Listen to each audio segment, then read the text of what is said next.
Hey everyone, welcome back to another web hosting video tutorial. In this video tutorial, we will take a look at setting up a web hosting server using OpenLiteSpeed. This is an alternative to Apache or Nginx web servers that can also run WordPress websites as well as other websites and web applications.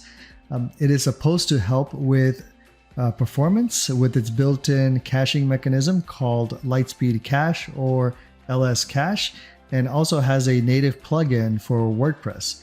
It has its own web-based administration panel, unlike Apache or Nginx, where there is no administration panel built in natively. You can access this to make configuration changes through a web-based GUI. I was playing around with it and I was able to get a website, a basic website, up fairly quickly. So I thought I'd show you all as well. So without further ado, let's get started.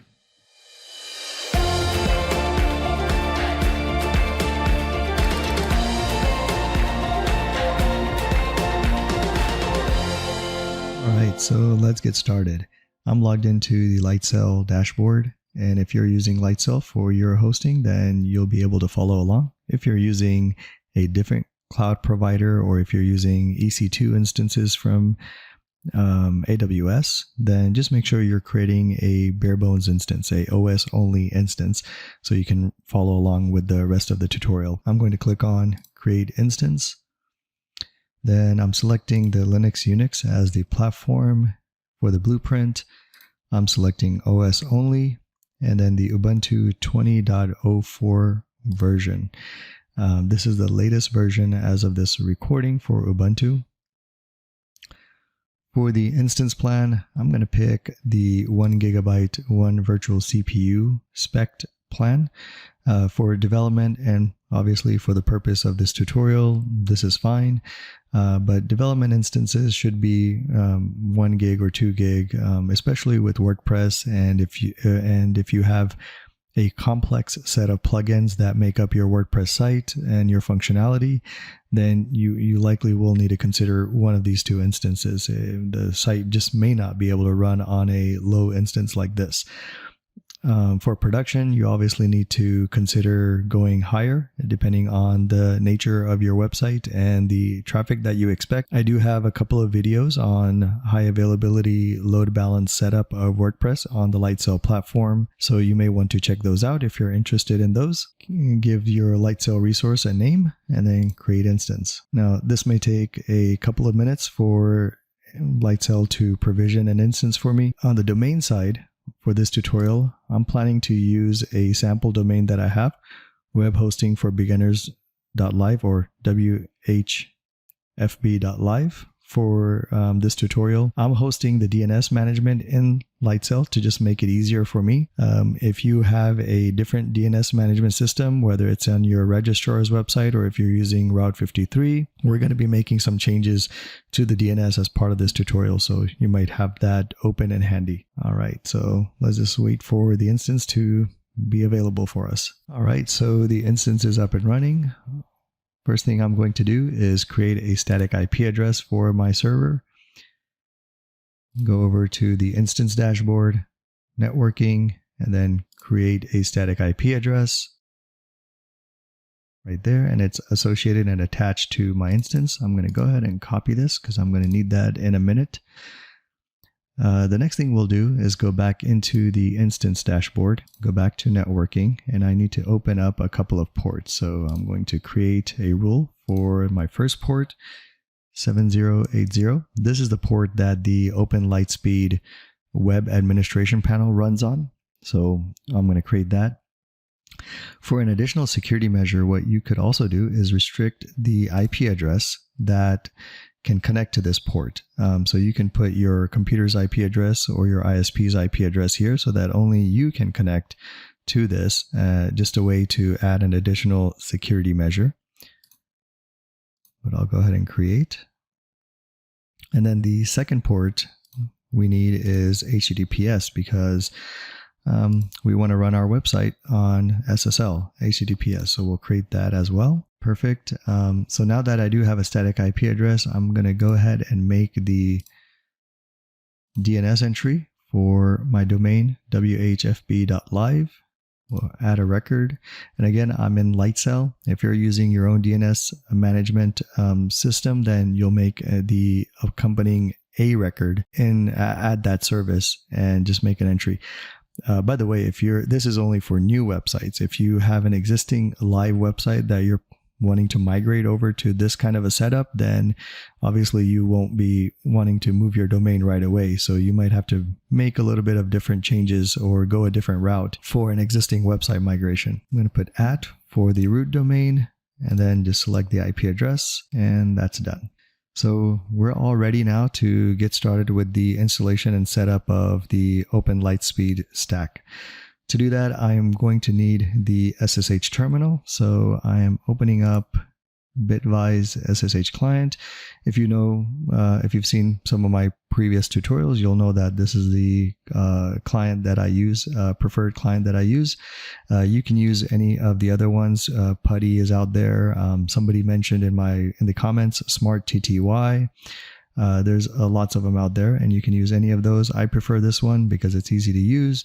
If you need help setting this up or learning more about how I set this up, you can see my previous video tutorial that I made where I show you 5 tools that you'll need to manage your web hosting server. And one of those tools is setting up an SSH client. All right, so here I am going to paste the IP address that I copied earlier. My username is Ubuntu, and I'm using SSH key, public key based authentication. Go ahead and log in. Accept and save. And we're logged in. So if I click on New Terminal Console, I am logged in. The first thing we'll do here is just clear the screen. And first thing we'll do is log into the root or go into super user mode. A majority of these commands that we'll run through in this tutorial require super user privileges. So I might as well do that from the beginning. So here we go. I'm logged in as root. So now we're ready to get started with the installation. Now, OpenLiteSpeed provides 2 different methods of setting everything up. You could go with a manual approach where you can install the OpenLiteSpeed web server, install PHP, configure it, install MySQL, configure it, and then you can install WordPress and some of the components for Lightspeed Cache. They also provide a one-click install script where it will install that entire stack for you, OpenLiteSpeed, PHP, MySQL, WordPress, and in fact enable the LSCache, Lightspeed Cache plugin within your WordPress install. That is pretty convenient, and I think that's the way everyone should go. So that's what we're going to do in this tutorial. So I'm going to go ahead and copy that script code from their website, and I'll have a link to their website, the documentation for this one-click process, as well as the manual process available in the blog post accompanying this video tutorial. That blog post is available on my website, webhostingforbeginners.net, so you can check it out. Most of the commands that I paste in here are also available there, so you can just copy and paste if you follow along this tutorial. So here we go. I'm pasting that. And basically what this is doing is using the wget command to fetch the script, and then we'll run the script. It's called ols1clk.sh. We're going to run that. And I'm providing a couple of parameters. Here it's --WordPress plus. This is basically a command or a parameter to set up WordPress, set up the entire stack that I just mentioned, and install WordPress as well as install the LSCache. And then I provide my domain name. They have many different variations or parameters that you can use to run this script, and I'll have that linked on the blog post as well, so you can use a different version if that's what you need. Go ahead and hit enter, and then the first thing that it presents us is the parameters that it will use to set up our instance, our technology stack. So it's a good idea to copy and paste this screen somewhere and keep it handy because you'll need this down the road in the tutorial. But some of the things that it highlights here, the web admin password, you'll need that. You'll notice that the PHP version is 8.0.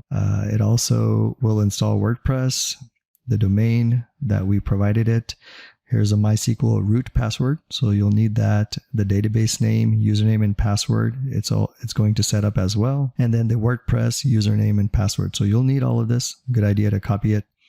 Once you've done that, just hit enter and it will start the setup process for the entire stack. This takes maybe, between 5 and 10 minutes. So I am going to fast forward this part, but I'll keep the recording going so that you can see how it's setting this up. But it's going to be shortened in the video tutorial, but just consider it's going to take 5 to 10 minutes when you're running this on your instance.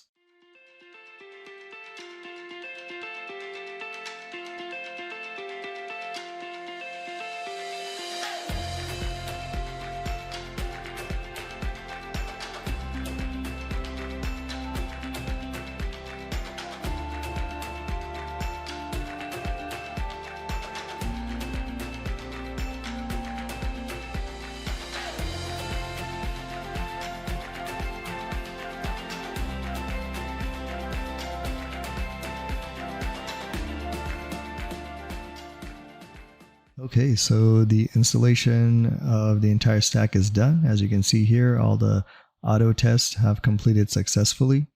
So we're ready to go on to the next step. Now we can log into the web admin.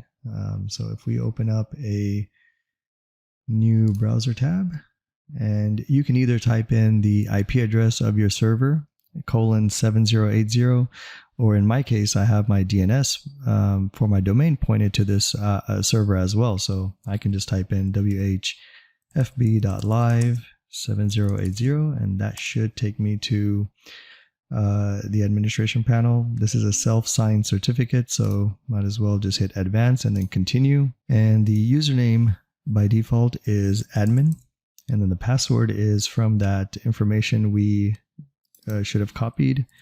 So I'll take that and put it here. Click on login. And this is the web administration panel of OpenLiteSpeed. And you can do various things here to configure and optimize your virtual host or your website. So the first thing we're going to do here is enable htaccess and ensure that it's enabled for our virtual host. So we'll click on server configuration. Under the general tab, scroll down until you see rewrite control. And then here it says auto load from htaccess. So we'll just hit edit, select yes, and then select save. To apply the changes, we'll need to restart the server. So we'll click on this green restart, click go, and we'll take a second, and that's done. Now we also want to confirm that that's enabled at the virtual host level as well. So we click on virtual host. Here's our WordPress virtual host right here. Click on WordPress and then click on Rewrite tab and just confirm that the Enable Rewrite is enabled and Auto Load from htaccess is enabled. Now, one thing to keep in mind that if you're familiar with htaccess in the Apache setup, you can put a lot of things in htaccess like PHP commands or parameters to perhaps like increase your memory, PHP memory limit, or you can insert, I think, some plugins, and I have this one here, like the WordPress WordFence plugin requires you to have an auto prepend file directive in your htaccess for plugins like this to work, and typically it's done in the htaccess, but in OpenLiteSpeed, htaccess is only made available for rewrites and redirects, and it's not made available for those kind of things. So for things like WordFence's auto prepend file, or if you wanted to add any PHP modifications, PHP INI settings modifications, then you cannot do that here. They recommend to do that in this php.ini override area. So in your virtual host, click on General and then come down here and then php.ini override. This is where you would do those kind of changes. htaccess again is only for rewrite or redirect. So we've enabled htaccess. The next thing we want to do is also, well, let me show you this. Let's go ahead and log into the website. So if I open a new tab again, go to web hosting for beginners, whfb.live, my website, and just hit enter. We should see our WordPress website default page. we go into the WP admin. And again, I have the username and password from the setup. So it's WP user. And then the password I'm copying from there, paste, login. So I'm inside WordPress. So the next thing we want to do is increase the upload limit, the file upload limit. So if you go to the media library, click on add new, you'll see that's the default 2 megabytes. So we need to increase that, and you can increase that to whatever is appropriate for your website. I'm just going to do this here, maybe make this 200 megs for the tutorial. To do that, we'll go back into the SSH terminal console, and we're going to modify the php.ini file. So we'll type in vi. The php ini is located in USR local LSWS for Lightspeed web service or web server, LSPHP 80, etc php 8.0. And just as a reminder, I will have all of these commands in the accompanying blog post, so you can just copy and paste from there. But this is where the php ini file is located. So we will open that. I'm going to use in the VI editor, I'm using the forward key to do a search for upload max file size. So this is a parameter. We will increase this to 200 megabytes. We also need to modify the post max size as well. Here it says 8 meg, but we will increase that to 200. And again, you should set these to whatever is appropriate for your needs. While we're in here, let's go ahead and make sure we have an appropriate max execution time. I tend to increase this to 300, and then the max input time also increase this to 600. So we're going to write the file, and then we're going to quit out of the VI editor. If you need to learn some of the basic commands of VI editor, I do have a tutorial on that on my channel. So if you just want to learn the basics on how to get around the VI editor, if you're new to it, you may want to consider looking at that video. So we're done with this. We need to restart PHP as well as the web servers. So I could do that from the command line here. I'm going to copy and paste this command that will restart Lightspeed web service as well as the PHP. Should take about a second. There we go, and that's done.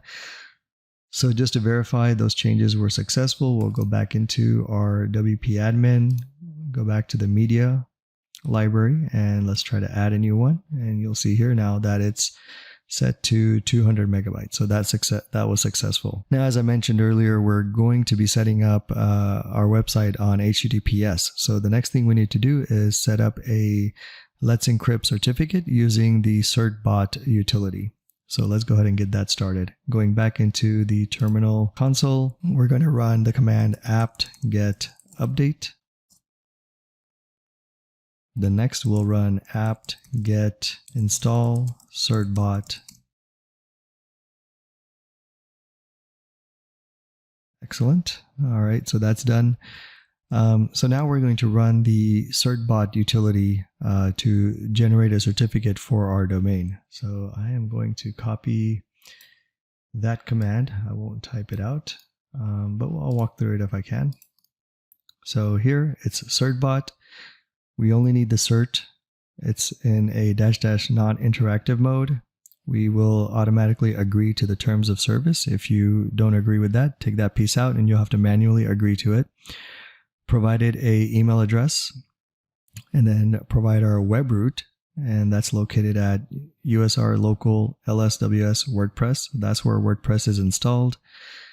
And then we'll provide the domain that we need to get a SSL certificate for. Now, before you can request a certificate from Let's Encrypt, you do, at this point, need to make sure you have your DNS pointed to the IP address of the server. There may be some other ways to get around that, especially if you, if you're having already an existing website and you want to migrate, then there may be some other routes to get the certificate verified or validated. But for our purposes here, we're going to provide that and make sure our DNS is pointing to the static IP address for the validation. So let's hit enter. And if everything ran correctly, you'll see a note that says, "Congratulations, your certificate and chain have been saved." I am going to copy this file path, as I'll need it further in a minute. And then that's the full chain file path, and this is our private key file. And I'm going to copy that as well and just keep it aside. Everything is done here. Next thing we need to do is set up the certificate on the OpenLiteSpeed configuration. But before I do that, I think what we also could do while we're in the terminal is set up the auto renewal of our SSL certificate every 90 days. I think 30 days before the 90-day expiration date, the renewal kicks in. So Certbot automatically sets up the cron job to do that. What we need to do is modify that command so that we can add a deploy hook to it to restart OpenLiteSpeed, because every time the certificate has to be renewed, OpenLiteSpeed has to be restarted. So we will set that up. To do that, let's go ahead and type in vi for the vi editor, etc cron.d certbot. And as you'll see here, Certbot cron is already set up, but we want to modify this. So I'll go ahead and delete this one. Double D on your keyboard in VI editor deletes the line that your cursor is on. We'll hit A for insert, and then I am going to copy and paste this command. And again, this will be available on webhostingforbeginners.net post that accompanies this video tutorial. And as you'll see here, majority of that command is the same. The only thing we added is the deploy hook and then restart of Lightspeed web service. So hit escape, WQ to write and quit, and that should do it. So when your renewal time comes, it should automatically renew the certificate and restart the service. Now we'll go back into the web admin console, and this is where we'll set up these certificates. So go over to virtual host, go over to your WordPress virtual host, and then click on the SSL tab. And then we'll modify this first section here, the private key file. So I'll copy the path that I noted down from the install. And then the next thing we'll need is the full chain file, that path, and we'll note that right here. So with the private key file and certificate file entered for the chained certificate, click on yes. And once that's done, click on save. And we need to restart to apply those changes. Okay, that's done. So let's see if our certificate was successful. HTTPS, and it is. So if I go back to the main website, you'll see it's on HTTPS. I have the lock pad. If I click on that, click on this connection is secure. Click on the certificate icon up here. You'll see that it's issued to my domain name, R3, which is Let's Encrypt. And it was registered today and will expire in April. And if we look at the details, you'll see that that's the issuer. So everything looks correct. I think we're all set up with a basic website. Now, there are some other things that we could do to further improve and configure, optimize the setup that we have here. And those are, some of them will be unique to your website. So you'll have to check into those. I'm pretty new to OpenLiteSpeed. I just learned about it, so I don't have a lot of those items now. But as I learn more, I may produce more video tutorials as I get more familiar with this tool and how it can help with the hosting of your website. If you have been using OpenLiteSpeed for your web hosting needs or your WordPress hosting needs, then do let me know of any special configurations that you've done that helped you out in your hosting. Or if you have any tips and tricks, just note those down in the comments below or shoot me an email, and I may consider making a video tutorial from that. One thing that I do want to call out, because we did say that the one-click install script enables the Lightspeed cache. So I forgot to show you that. So let me go ahead and quickly show you WP user and then the WP admin. So if you see right here, Lightspeed cache is already enabled and configured by that one-click install. So it's all ready to go, and you can further customize this to your needs. So I just wanted to show you that. Everything else looks good. You're ready to migrate your website into this install. All right, let's head on over to wrap up. All right, well, I hope you found this video tutorial useful. If you did, don't forget to give it a thumbs up, like the video, share it with others who may also benefit from this tutorial. If you find these type of video tutorials interesting, then subscribe to the channel and also sign up for the notifications so that you get notified when I post video tutorials like these. Normally, I would say that if you run into any issues, put those down in the comments below, but in this tutorial, I will not say that because I am pretty new to OpenLiteSpeed. I was just dabbling into it, so I won't be able to help you if you run into issues. Best bet is to check out the Lightsail forums or support groups that may be able to help you if you run into issues. Like I said, I was able to set up a basic WordPress website. So if you have a more complex or unique setup of your website, you may have to do additional configurations or changes to make that work on OpenLiteSpeed. If you'd like to reach out to me, I'll have my email address down in the description as well on the channel homepage, I think. So you can reach out to me for consulting or any other questions you may have. Thank you for watching, and until the next video tutorial, take care.